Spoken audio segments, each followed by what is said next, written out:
Hello students, तो मैं आप सभी का वेलकम करता हूं कम एंड लर्न प्लेटफॉर्म पर। ये एक वन शॉर्ट वीडियो है चैप्टर 1 की, the story of the village Palampur. ये सिर्फ वीडियो रिवीजन पर्पस के लिए है। अगर आपको डिटेल में पढ़ना है तो आप मेरे चैनल पर जाकर इसको डिटेल में पढ़ सकते हैं। Let's start this video. The story of the village Palampur. Palampur जो था एक हाइपोथेटिकल विलेज था जिसके अंदर अलग अलग प्रकार की फैसिलिटी अवेलेबल थी। हम इसको पूरी तरीके से वेल डेवलप तो कह नहीं सकते, हम इसको फेयरली वेल डेवलप कह सकते हैं, जिसके अंदर अलग अलग प्रकार की फैसिलिटी अवेलेबल थी। जैसे स्कूल की फैसिलिटी अवेलेबल थी, इलेक्ट्रिसिटी अवेलेबल थी, ट्रांसपोर्ट फैसिलिटी भी अवेलेबल थी, हेल्थ केयर सेंटर्स भी थे, इरिगेशन फैसिलिटी भी अवेलेबल थी, रोड जो थे वो बहुत ज़्यादा वेल डेवलप थे। अब हम बात करते हैं कितनी ज़्यादा आबादी थी पालमपुर के अंदर और क्या कुछ फैमिलीज़ थी पालमपुर के अंदर। तो 450 फैमिली थी, जिसमें से 80 जो फैमिली थी वो अपर कास्ट से बिलोंग करती थी। उनके जो हाउस होते थे वो ब्रिक और सीमेंट से बने होते थे। अगर हम दूसरी तरफ बात करें तो 1/3 ऑफ जो फैमिली थी वो लोअर क्लास से बिलोंग करती थी, जिनके घर मड और स्ट्रॉ से बने हुए थे। और ये जो लोअर क्लास के पीपल थे ये विलेज के कॉर्नर में रहते थे। अब दो प्रकार की एक्टिविटी बताई गई है प्रोडक्शन एक्टिविटी। एक तो फार्मिंग है जिसके अंदर 75% जो पीपल थे वो इंगेज थे, और दूसरी जो एक्टिविटी है वो नॉन फार्मिंग एक्टिविटी है जिसके अंदर 25% जो आदमी हैं वो इंगेज थे। नॉन फार्मिंग एक्टिविटी कौन कौन सी है? Dairy, transport, small scale manufacturing industries और जो शॉपकीपर्स वगैरह होते हैं विलेज के अंदर, वो सभी हमारी नॉन फार्मिंग एक्टिविटीज़ के अंदर आती हैं। जो पालमपुर एक ऐसा विलेज था जिसके अंदर एक वेल कनेक्टेड विलेज था जो कि 3 किलोमीटर दूर था रायगंज से। रायगंज क्या है? एक बिग विलेज है, बड़ा विलेज है। और एक शाहपुर जो है एक टाउन है जिससे कि जो पालमपुर है वो थोड़ी सी डिस्टेंस पे था। अब हम बात करते हैं फैक्टर ऑफ प्रोडक्शन की। फैक्टर ऑफ प्रोडक्शन में हमने पढ़ा था कि 4 फैक्टर होते हैं: लैंड, लेबर, फिजिकल कैपिटल और ह्यूमन कैपिटल। अगर हम एग्जांपल के साथ समझे इसको तो एक तरह से हम एग्जांपल लेते हैं एक लैंड का जिसके अंदर हमें फार्मिंग करनी है। अगर हमें फार्मिंग करनी है तो हमें क्या चाहिए? एक लैंड चाहिए जो कि बहुत ज़्यादा इसेंशियल है। फिर उस पर अगर ज़्यादा लैंड हो गई तो हम एक दो व्यक्ति तो काम नहीं कर पाएगा, उसके ऊपर लेबर भी लगाने पड़ेंगे काम करने के लिए। तीसरी क्या है? अगर आप फार्मिंग कर रहे हैं तो आपको फर्टिलाइज़र्स, पेस्टिसाइड्स और विभिन्न प्रकार के जो चीज़ें होती हैं उत्पादन के अंदर जो आती हैं वो ख़रीदनी पड़ेंगी। तो वो सब हमारे किस में आएगा? वो फिज़िकल कैपिटल के अंदर आएगा। फिज़िकल कैपिटल जो होती है वो 2 प्रकार की होती है, एक फिक्स्ड कैपिटल होती है, एक वर्किंग कैपिटल होती है। फिक्स्ड कैपिटल कौन सी होती है? जो एक बार हम अगर इन्वेस्ट कर देते हैं तो कुछ सालों तक वो हमें सिर्फ रिटर्न वापस दे, तो ये होती है हमारी फिजिकल कैपिटल। और वर्किंग कैपिटल क्या होती है? उसको बार बार अलग अलग स्टेजेस पर क्या होती है? रिक्वायरमेंट होती है मनी की, जिससे कि जो प्रोसेस है वो स्मूथली रन कर सके। अगर हम एग्जाम्पल की बात करते हैं तो फिक्स्ड कैपिटल के एग्जाम्पल हो सकते हैं टूल्स, मशीन्स, बिल्डिंग्स। और अगर हम वर्किंग कैपिटल की बात करते हैं जैसे मनी हो गया, रॉ मटेरियल हो गया, ये सब कुछ हमारा वर्किंग कैपिटल के अंदर आता है। नेक्स्ट है हमारा ह्यूमन कैपिटल। ह्यूमन कैपिटल का अर्थ क्या होता है?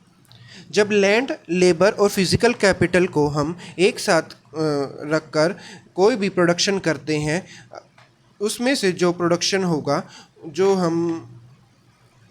जो हम सेल्फ कंजर्व करने के लिए रख लेते हैं, और बाकी का जो सरप्लस अमाउंट होता है वो हम मार्केट में सेल कर देते हैं, जिसकी वजह से हमें क्या होता है? पैसा आता है, जिससे हमारा लाइवलीहुड अच्छे से चल पाता है। अब हम बात करेंगे फार्मिंग इन पालमपुर टॉपिक के बारे में। अब मेन एक्टिविटी थी फार्मिंग, जो थी एक मेन एक्टिविटी थी। 75% जो पीपल थे वो इंगेज थे फार्मिंग के अंदर फॉर देयर लाइवलीहुड। अब लैंड जो थी ना वो फिक्स थी पालमपुर के अंदर, मतलब लैंड को वो बढ़ाना चाहते थे पर वो थी फिक्स्ड। कल्टीवेशन के लिए उनको और ज़्यादा लैंड चाहिए थी जिससे कि उनका प्रोडक्शन हो सके। इसके लिए अब उन्होंने क्या सोचा कि डिफरेंट मेथड का इस्तेमाल करा था क्रॉप प्रोडक्शन के लिए। 3 टाइप की क्रॉप प्रोडक्शन होती थी पालमपुर के अंदर। तो रेनी सीजन के अंदर ज्वार और बाजरा, विंटर के अंदर वीट, और अक्टूबर और दिसंबर के बीच में पोटैटो का इस्तेमाल किया जाता था। अब क्या रीज़न था कि भाई एक ही साल में 3-3 क्रॉप होती थी? तो रीज़न क्या था?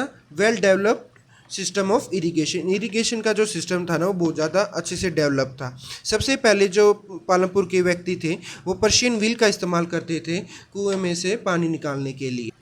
उसके बाद जब इलेक्ट्रिसिटी आई तो फार्मर्स ने इलेक्ट्रिक कम ट्यूबवेल का इस्तेमाल करना शुरू कर दिया था, जिससे कि बहुत ज़्यादा एरिया इरिगेशन के अंदर कन्वर्ट हो गया था। अब मल्टी क्रॉपिंग क्या होता है? जब हम एक से ज़्यादा टाइप की क्रॉप एक ही साल में एक ही लैंड पर उगाते हैं तो उसको हम मल्टी क्रॉपिंग कहते हैं। उसके बाद हम बात करेंगे ग्रीन रेवोल्यूशन के बारे में।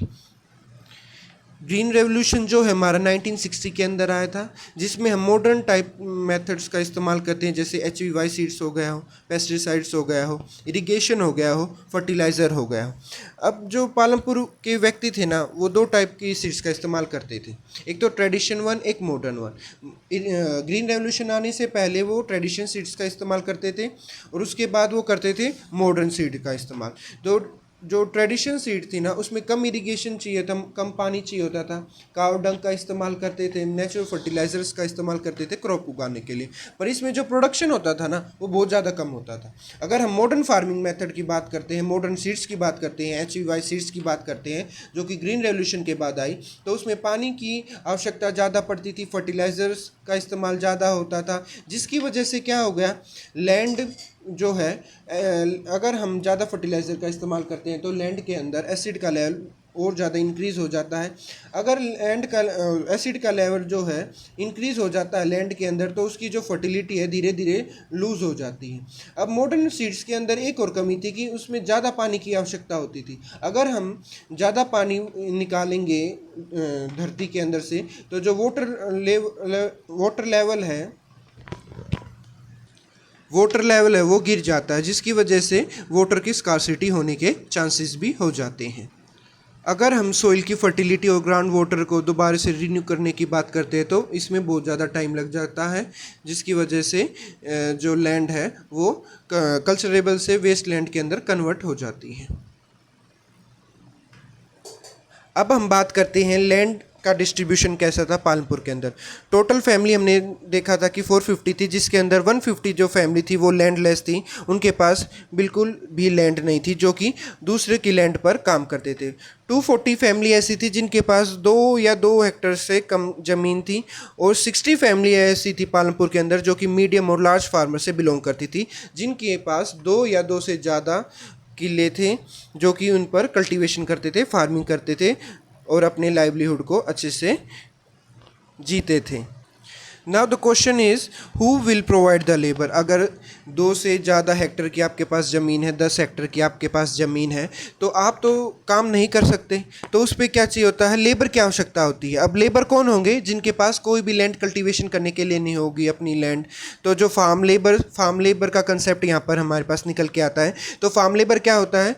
जो लेबर अपने फार्म, अगर उनका फार्म नहीं होता था तो वो क्या करते थे, दूसरों की लैंड पर जाकर फार्मिंग करते थे। उनके जो क्रॉप उगाते थे उन पर कोई हक नहीं होता था, उनके रिप्लेस में उनको कैश दिया जाता था या वेजेस दे दी जाती थी। गवर्नमेंट के द्वारा फिक्स होता था वेजेस, जो कि 300 पर डे था, पर उनको सिर्फ 150 पर डे मिलता था। अब हमारे पास बात आती है कि भाई वो कैपिटल कहाँ से अरेंज करते थे सीड्स को परचेज करने का, क्योंकि मॉडर्न जो फार्मिंग सीड्स होती है, मॉडर्न फार्मिंग मेथड जो होते हैं, बहुत ज़्यादा पैसा उनमें खर्च होता है।